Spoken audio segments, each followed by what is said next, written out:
All right, so that's about Indian exports, but India's restaurant industry, that's also facing a growing fuel crisis as supply disruptions linked to the war begin to strain the country's liquefied petroleum gas availability.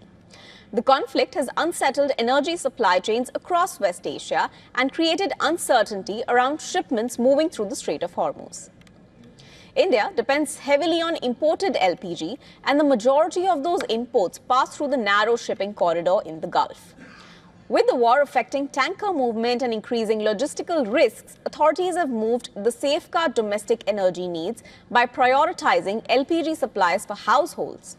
Now, the decision reflects the importance of cooking gas for millions of Indian families.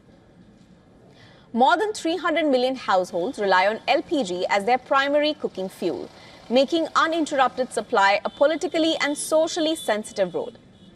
As a result, oil refiners and distributors have been instructed to focus on meeting domestic demand first. This shift has created immediate challenges for commercial users, particularly restaurants, hotels, and catering businesses that rely on LPG cylinders to run their kitchens. With deliveries slowing or temporarily halted in several areas, many restaurant operators are struggling to maintain daily operations.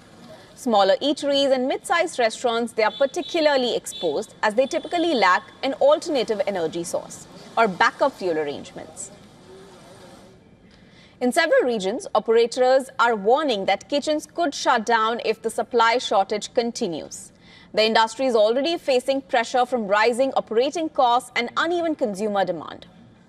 A prolonged disruption in LPG availability could add to those strains by forcing businesses to cut operating hours, scale back menus, or temporarily close outlets.